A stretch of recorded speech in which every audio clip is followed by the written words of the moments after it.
मैं 22 साल की सुडौल गोरी भूरी त्वचा वाली एक खूबसूरत लड़की हूँ। मुझे देखकर मेरे भाई की नीयत खराब हो गई थी। वह किसी न किसी बहाने से मुझे छूने की कोशिश करता था। कभी रात को जब मैं कमरे में अकेली सो रही होती, तो मेरे कमरे में आ जाता और मेरे बदन पर हाथ फिराने लग जाता था। तो कभी मैं किचन में काम कर रही होती, तो पीछे से आकर मुझे जोर से हग कर लेता था और गर्दन पर अपने दांतों से काट लेता था। वैसे मेरा भाई शादीशुदा था और उसकी शादी को काफी दिन हो चुके थे, लेकिन शायद अब उसका दिल उसकी बीवी से ऊब चुका था, इसलिए वह मेरे पीछे हाथ धोकर पड़ा था। मैं भी उसके इरादों को अच्छी तरह से भांप गई थी। एक दिन घर पर कोई नहीं था। भाभी बाहर गई हुई थी। भैया ऑफिस से जल्दी घर आ गए और अपने कमरे में चले गए। फिर उन्होंने मुझे पानी का गिलास लेकर अपने कमरे में बुलाया। जैसे ही मैं कमरे में पहुंची, तो मेरा हाथ पकड़कर बेड पर बिठा लिया। उसके बाद मुझसे प्यार मोहब्बत की बातें करने लगे। और देखते ही देखते मुझे बाहों में भर लिया। मैं भी खुशी खुशी उनकी बाहों में चली गई। उसके बाद उन्होंने मेरा दुपट्टा उतार कर दूर फेंक दिया और मेरी छाती को दबाने लग गए। थोड़ी देर बाद एक एक करके सारे कपड़े फर्श पर नजर आने लगे और फिर मुझे बेड पर पटक कर, मुझे पता है अभी तक आप लोगों से बहुत सारे लोगों ने चैनल को सब्सक्राइब नहीं किया है। उन लोगों से मैं यही कहना चाहती हूँ कि ज्यादा से ज्यादा चैनल को सब्सक्राइब कीजिए। अब से मैं 2 दिन में एक कहानी आपके लिए लेकर आऊंगी, इसीलिए अब चैनल को सब्सक्राइब करना तो बनता है और साथ में वीडियो को लाइक भी कर देना। मेरी भाभी मेरी सहेली की तरह थी। मैं उनसे अपनी हर बात शेयर करती थी और वह मुझे बहन की तरह मानती थी। मेरे भैया और भाभी शहर में रहते थे और मैं गांव में अपने माता पिता के साथ रहती थी। भाभी ने अपने बेटे के जन्मदिन पर मुझे 7 दिन पहले ही बुलवाया था। उनकी शादी को 7 साल हो चुके थे और उनके बेटे का यह तीसरा जन्मदिन जा था, जिसे वह बड़े धूमधाम से मनाने वाली थी। उन्होंने खास तौर पर मुझे फोन करके बुलाया था और बहुत रिक्वेस्ट भी की थी कि तुम जन्मदिन पर जरूर आना। जन्मदिन वाले दिन मैं तैयार होकर भैया भाभी के घर पहुंच गई थी। डेकोरेशन हॉल में जाते ही भाई ने मुझे गले से लगा लिया था। मैंने उनसे भाभी के बारे में पूछा, तो उन्होंने कहा कि बिट्टू बहुत रो रहा था, इसलिए नेहा उसे दूध पिलाने के लिए अंदर गई है। लगभग 1 घंटे में जन्मदिन की पार्टी शुरू होने वाली थी। मैंने भाई को कई दिनों के बाद देखा था। थोड़ी देर बाद जन्मदिन की पार्टी शुरू हो गई थी और देर रात तक पार्टी भी संपन्न हो गई थी। पार्टी पूरी होने के बाद जब बाकी मेहमानों की तरह मैं भी अपने घर जाने लगी थी, तो भाभी ने मुझे रोक लिया था। उन्होंने कहा, प्रिया, सुबह तक सभी मेहमान चले जाएंगे और फिर हम दोनों बाहर घूमने चलेंगे। उन्होंने मुझे रुकने के लिए कहा था। मैं भी घर में रहकर बहुत बोर हो चुकी थी, इसलिए मैंने भी रुकने का फैसला कर लिया था। मेरे माता पिता ने भी मुझे वहां रुकने की अनुमति दे दी थी। अगले दिन सभी मेहमान चले गए और फिर भाभी और मैंने समय साथ बिताने का मजा लिया। मुझे घर में एक अलग कमरा दिया गया था और वहां आकर आज मुझे 7 दिन हो चुके थे। आने के बाद से ही मैं देख रही थी कि बिट्टू ने भाभी को बहुत परेशान करके रखा था। भैया और भाभी को एक दूसरे के साथ समय बिताने का मौका भी नहीं मिल रहा था। इसीलिए एक दिन मैंने भाभी से कहा कि अब बिट्टू थोड़ा बड़ा हो गया है, इसलिए उसे माँ की इतनी जरूरत नहीं है। आप उसे एक दिन मेरे पास छोड़ दो और आप दोनों बाहर घूमने चले जाओ। फिर उसके बाद भाभी ने कहा कि बिट्टू मेरे पास नहीं रहेगा। मैंने उनसे वादा किया था कि मैं बिट्टू की अच्छी तरह से देखभाल करूंगी।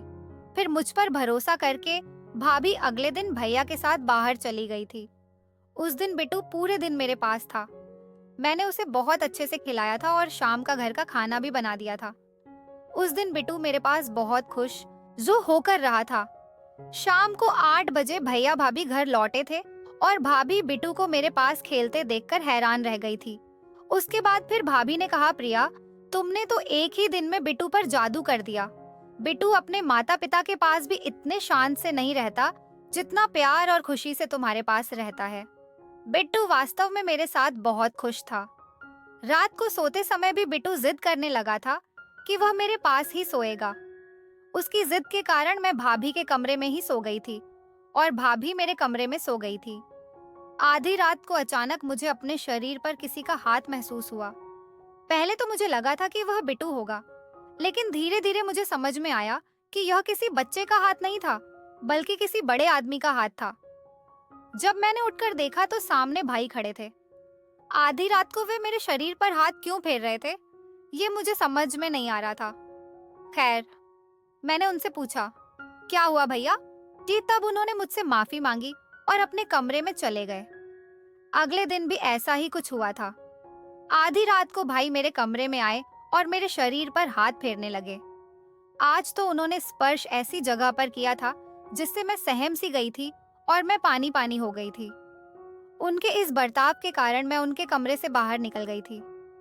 भाभी गहरी नींद में थी, इसलिए उसे भैया की हरकत समझ में नहीं आ रही थी।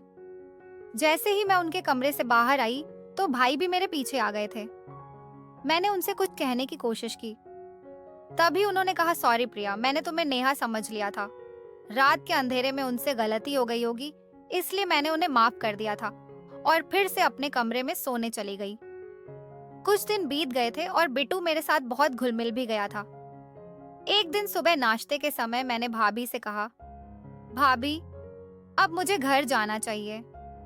फिर भाभी ने कहा, प्रिया प्लीज मेरे लिए कुछ दिन और रुक जाओ ना, मुझे 2 महीने का कुकिंग कोर्स आज ज्वाइन करना है और अब बिट्टू भी तुम्हारे साथ अच्छा घुल मिल गया है, इसलिए मैं तुम्हें बता रही हूँ, तुम उसकी देखभाल कर सकती हो।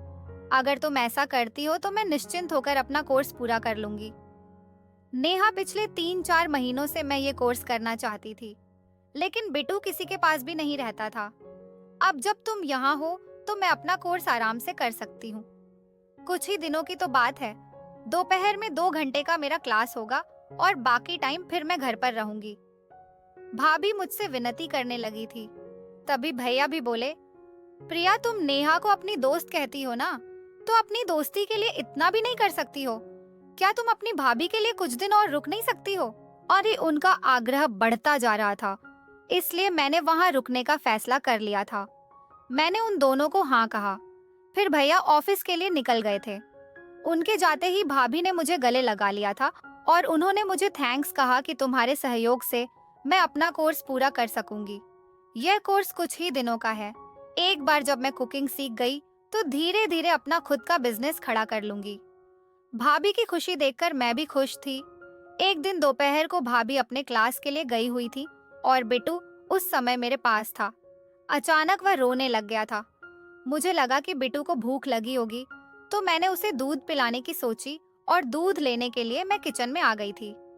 दूध गर्म हो रहा था और मैं किचन में खड़ी थी। तभी अचानक भाई न जाने कहां से आ गए और उन्होंने मुझे पीछे से आकर जोर से हग कर लिया और अगले ही पल में उन्होंने मेरी गर्दन पर जोर से काट लिया। उनके काटने से मुझे दर्द हुआ, जिस कारण मेरी जोर से चीख निकल गई थी। उठ मैं गुस्से में जब पीछे मुड़ी तब भाई मुझसे दूर हो गए थे। मुझे देखते ही वह बोले, प्रिया मुझे लगा कि तुम नेहा हो, तुमने नेहा के कपड़े पहने हैं, इसलिए मुझसे गलत फहमी हो गई थी। फिर मैंने कहा कोई बात नहीं है और मैं बिट्टू की दूध की बोतल लेकर कमरे में चली गई। कुछ देर बाद भैया मेरी गर्दन पर लगाने के लिए बर्फ लेकर अपने कमरे में आए। उन्होंने कहा, प्रिया मेरी वजह से तुम्हें चोट लगी है, मुझे अच्छा नहीं लग रहा है, मेरी गलती की सजा मुझे मिलनी चाहिए। ऐसा कहते हुए वे अपने हाथ से मेरी गर्दन पर बर्फ मलने लगे। उनकी नजरें मुझे कुछ ठीक नहीं लग रही थी। तब मैंने कहा, भाई आपकी मदद के लिए धन्यवाद, अब मुझे अच्छा लग रहा है, अब रहने दो। फिर मैं दोबारा बोली, भाई आप अभी कुछ घंटे पहले ही तो ऑफिस गए थे, आज इतनी जल्दी घर कैसे आ गए? इस पर उन्होंने कहा कि आज ऑफिस में ज्यादा काम नहीं था, इसलिए जल्दी घर आ गया। उनकी बातों पर सहमति जताकर मैं उनके कमरे से बाहर निकल आई थी और बिट्टू को दूध पिलाकर सुला दिया था। कुछ देर बाद भाभी भी घर आ गई थी और शाम को चाय पीते समय हम सब साथ में बैठे हुए थे। तब भैया ने कहा कि रात को हम डिनर के लिए बाहर चलेंगे। इस पर भाभी ने मना करते हुए कहा, रात को 6 बजे से मेरी कुकिंग की ऑनलाइन क्लास है। अमित, मैंने तुम्हें पहले ही बता दिया था। भाभी ने पहले ही अपने ऑनलाइन क्लास के बारे में भैया को बता दिया था। फिर भी भैया डिनर की बात कर रहे थे।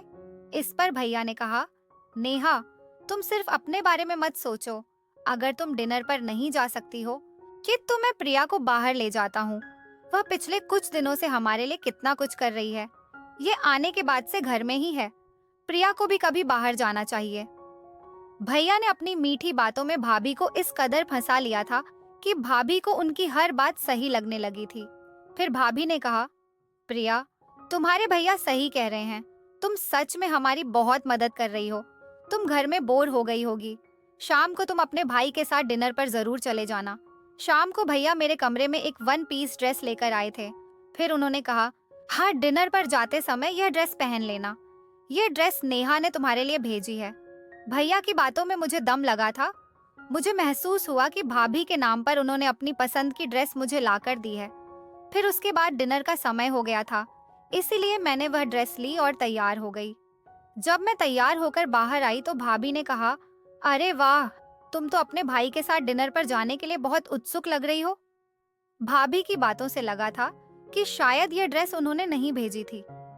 मैं उनसे कुछ पूछने ही वाली थी कि तभी भैया बोले, नेहा, तुम्हारी ऑनलाइन क्लास का समय हो गया है। अब हम भी निकलते हैं। रात को जल्दी घर आ जाएंगे। मैं भैया के साथ डिनर के लिए निकल पड़ी थी।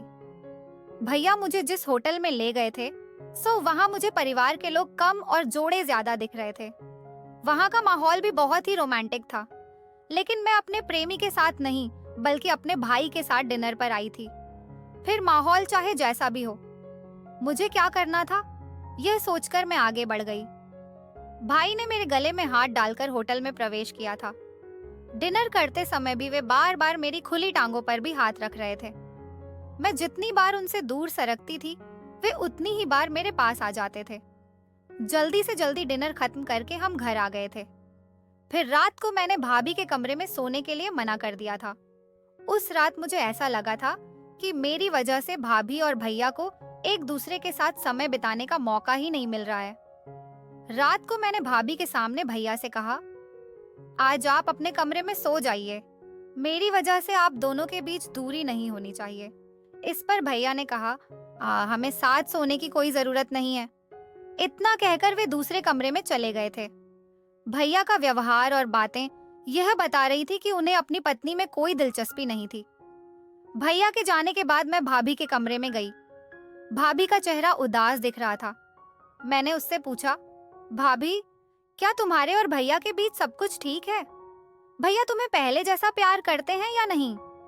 इस पर भाभी ने कहा, हाँ, सब ठीक है। डिलीवरी के बाद से मेरी सेहत काफी बिगड़ गई है और वजन भी बढ़ गया है। तभी से तुम्हारे भैया मुझसे थोड़ा दूर सा रहने लगे हैं। लेकिन मैं जल्दी ही अपने लिए और उनके लिए भी दुबली हो जाऊंगी। फिर उन्होंने मुझसे पूछा, तुमने अभी तक शादी क्यों नहीं की है? तुम्हारी उम्र अब 22 साल की हो गई है।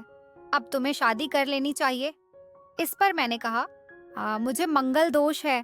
माता पिता कहते हैं कि मंगल दोष वाली लड़की की शादी मंगल दोष वाले लड़के से ही होनी चाहिए। मैं 22 साल की हो गई हूँ, लेकिन अभी तक मुझे मेरा परफेक्ट जीवन साथी नहीं मिला है, इसीलिए मैं अभी तक सिंगल हूँ। फिर भाभी ने कहा कि तुम्हारी तरह खूबसूरत और सुडौल शरीर वाली लड़की पर किसी भी आदमी की बुरी नजर पड़ सकती है। तुम पुरुषों से थोड़ा संभल कर रहना। बातों बातों में हम सो गए थे। अगले दिन भाभी अपनी क्लास के लिए गई। उस समय बिट्टू मेरे साथ खेल रहा था और खेलते खेलते वह सो गया था और मैं भी उसके पास सो गई थी। कुछ समय बाद बिट्टू नींद में ही रोने लगा था और मुझे अपनी माँ समझने लगा था। बिट्टू रो रहा था। तभी मैंने भाभी को कॉल लगाई, लेकिन वह कुकिंग क्लास में थी, इसलिए फोन नहीं उठा रही थी। आज बिट्टू मुझे अपनी माँ समझ रहा था। उसे चुप कराने के लिए मैंने उसे दूध की बोतल दी, लेकिन वह दूध पीने को तैयार नहीं था। काफी समय गुजर गया, लेकिन उसका रोना अभी तक बंद नहीं हुआ था। आखिरकार मैंने उसे अपनी गोद में ले लिया और उसे चुप कराने की कोशिश करने लगी। मैंने उसे अपनी छाती से लगाया ताकि उसे माँ की तरह महसूस हो। भाभी को घर आने में अभी 2 घंटे बाकी थे और मुझे बिट्टू का इतने समय तक रोते हुए देखना ठीक नहीं लग रहा था। इसीलिए मैंने कुछ समय के लिए बिट्टू की माँ की भूमिका निभाने का नाटक किया था। मैंने उसे अपनी छाती से लगाया और उसे चुप कराने लगी। कुछ समय बाद बिट्टू सो गया और मैं भी सो गई थी। उसके बाद फिर अचानक मेरी नींद खुली तो मैंने देखा कि भैया मेरे सामने खड़े थे। वे कमरे में कब आए और मुझे कब से देख रहे थे, मुझे नहीं पता था। भैया की नजर मुझे ठीक नहीं लग रही थी। बिट्टू को शांत करने के लिए मैंने उसे अपनी छाती से लगा रखा था, लेकिन बाद में मैं अपने कपड़े ठीक करना भूल गई थी और वैसे ही सो गई थी। भाई मुझे उस हाल में देख रहे थे और उनकी नजरें लाल हो रही थीं। फिर मैंने जल्दी से अपने कपड़े ठीक किए। उसके बाद फिर भाई ने मेरा हाथ पकड़ा और उन्होंने मुझे बिस्तर की ओर खींच लिया था। मैं बहुत डर गई थी, पर भैया के साथ मेरा हमेशा से एक अलग संबंध था। फिर भैया ने कुछ ऐसा किया था कि जिससे मैं शांत हो गई थी। थोड़ी देर बाद बिट्टू भी नींद से जाग गया था। हम उसे खिलाते हुए हॉल में ले आए। शीथे तभी भाभी क्लास से वापस आ गई थी। उसने हमें अलग नजरों से देखा और तुरंत बिट्टू को हमारे बीच से उठा लिया।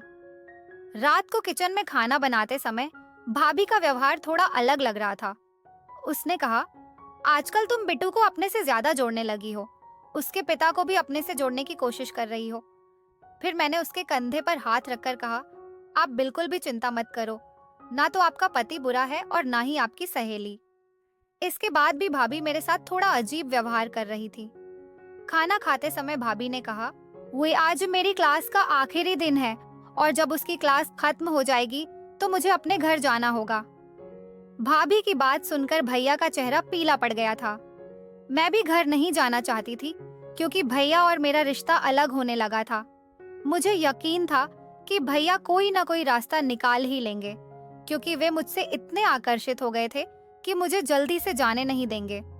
उस रात सोने से पहले भाभी ने मुझे यह कहकर ताना मारा था, प्रिया याद रखना, तुम्हारे भैया शादीशुदा हैं और उनमें कोई दोष भी नहीं है। मुझे इसकी परवाह नहीं थी। अगले दिन भाभी 8 बजे अपनी क्लास के लिए निकल गई थी, क्योंकि आज उसका आखिरी दिन था। भैया भी रोज की तरह समय पर ऑफिस के लिए निकल गए थे। लेकिन जैसे ही भाभी घर से निकली, भैया घर आ गए और उन्होंने मुझे पानी का गिलास लेकर अपने कमरे में बुलाया। पानी का गिलास लेकर मैं भाई के कमरे में गई। जैसे ही मैं उन्हें पानी का गिलास देने के लिए हाथ बढ़ाया तो उन्होंने मेरा हाथ पकड़ हाथ लिया और फिर भाई बोले, प्रिया तुम मुझे और कितना इंतजार कराओगी? मैं तुम्हें पहले ही कई बार इशारे कर चुका हूँ। भले ही तुम इतने लंबे समय से मेरे सामने हो, लेकिन मैं तुम्हारे साथ उतना समय नहीं बिता सका जितना मैं समय बिताना चाहता हूँ। कल तुम्हें उस हालत में देखकर मेरी आंखें चमक उठी थी। नेहा आज पूरे दिन घर पर नहीं है। हमारे पास आज पूरा दिन है एक दूसरे के साथ समय बिताने का। मैंने भी भैया की बात मान ली थी, लेकिन उनसे एक सवाल पूछा, भाई आप शादीशुदा होते हुए भी क्यों मेरे करीब आ रहे हैं? अगर इस वजह से आपका रिश्ता टूट गया तो भाभी को बुरा लगेगा। फिर आप उसे क्या जवाब दोगे? फिर भैया बोले, प्रिया कि तुम कुछ ज्यादा ही सोच रही हो। नेहा सिर्फ मेरी पत्नी है। मैं अब उससे प्यार नहीं करता हूँ। मैं उसे कुकिंग क्लास करने दे रहा हूँ क्योंकि मेरी नौकरी छूट गई है, ताकि वह कुछ पैसे कमाकर मेरी मदद कर सके। नहीं तो मुझे उससे कोई खुशी नहीं मिलती है। अगर तुम्हें कोई आपत्ति नहीं हो तो हम शादी कर सकते हैं और बिट्टू भी तुम्हें अपनी माँ मानेगा। फिर भैया ने मुस्कुराते हुए मुझे अपनी बाहों में ले लिया था और फिर मैं भी प्यार से उनकी बाहों में चली गई थी। भाई ने मेरा दुपट्टा फेंक दिया था और मेरे सीने को दबाने लगे थे। तभी हमारे कमरे का दरवाजा खुला और भाभी हमारे सामने खड़ी थी। वह मुझे भैया की बाहों में ले गई थी। मैं देखकर चौंक गई थी। जैसे ही मेरी नजर भाभी पर पड़ी तो मैंने भैया को धक्का देकर अपने से दूर कर दिया और भाभी के पास आकर खड़ी हो गई थी। भैया ने भाभी से कहा, नेहा तुम प्रिया को उसके घर भेज दो। जब मैं अपनी फाइल लेने के लिए घर आया था तो प्रिया ने मौका पाकर मुझे गले लगा लिया था। भैया मेरे बारे में बुरी बातें फैला रहे थे। उन्होंने भाभी को बताया था कि मैं उनके साथ संबंध बनाना चाहती थी। फिर इसके बाद भाभी मुझे गुस्से से देखने लगी थी। उसके बाद भाभी ने मुड़कर भैया को एक जोरदार थप्पड़ मारा और बोली, मैंने सब कुछ सुन लिया है। नीच आदमी, जब से प्रिया पानी का गिलास लेकर इस कमरे में आई थी तब से मैं फोन पर सब कुछ सुन रही हूँ। कल रात प्रिया ने मुझे तुम्हारी सच्चाई बता दी थी। मैंने अनजाने में प्रिया पर आरोप लगाए थे, लेकिन अब सब जान चुकी हूँ कि तुम प्रिया के यहाँ रुकने पर क्यों जोर दे रहे थे। कल रात उसने तुम्हारे असली रूप को मेरे सामने लाने के लिए तुम्हारे साथ नाटक किया था। तुमने उसके साथ जबरदस्ती करने की कोशिश की थी। मैं समझ गई हूँ कि तुमने ऑफिस में भी किसी महिला कर्मचारी के साथ छेड़छाड़ की होगी, इसलिए तुम्हारी नौकरी चली गई है। अब समझ में आया है कि तुम हर महीने में नौकरी क्यों बदलते रहते हो। पिछले 7 साल से तुम मुझे बेवकूफ बना हो। मैं घर का सारा सामान संभाल कर रखती थी और तुम बाहर लड़कियों पर पैसे उड़ाते रहते थे। प्रिया ने मुझे वह अतरंगी संदेश भी दिखाए थे जो तुमने उसे भेजे थे। मैं भाभी के सामने भैया का असली रूप लाना चाहती थी और अब उनका वह रूप सामने आ भी चुका था। वरना मैं तो उसके लिए सब कुछ कर रही थी, लेकिन वह तो बाहर की लड़कियों के पीछे भागने में लगा हुआ था। उसने कभी अपनी पत्नी को ठीक से देखा ही नहीं और ना ही मेरी मेहनत की कदर की थी। प्रिया, तुमने समय पर मेरी आंखें खोल दी हैं। तुम्हारी वजह से मैं अपने कुकिंग के सपने को पूरा कर सकी हूँ। अब मैं जल्द ही अपना छोटा सा बिजनेस शुरू करने वाली हूँ। मैं अपने पैरों पर खड़ी होकर अपने बच्चे का पालन पोषण करूंगी। मुझे अपने जीवन में धमकी देने वाले लोगों की जरूरत नहीं है। फिर भाभी ने मुझे धन्यवाद दिया और कहा कि नकली रिश्ते से बाहर निकलने में मैंने उसकी बहुत मदद की है। अब भाभी केवल एक माँ है और तरह तरह के केक बनाकर डेट और ऑर्डर लेकर अच्छा पैसा कमा रही है। वह अपना और अपने बेटे का अच्छे से भरण पोषण कर रही हैं। भाभी आज एक स्वतंत्र महिला के रूप में जी रही है और मैं भी अपनी भाभी के साथ बहुत खुश हूँ। कहानी कैसी लगी कमेंट करके जरूर बताइएगा। और अगर अभी तक आपने चैनल को सब्सक्राइब नहीं किया है तो प्लीज चैनल को सब्सक्राइब कर लीजिए। साथ में बेल नोटिफिकेशन को ऑल पर दबाकर वीडियो को लाइक जरूर कर दीजिएगा। मैं मिलती हूँ आपसे एक और नई कहानी में। तब तक के लिए आप लोग अपना ख्याल रखिएगा। धन्यवाद जी।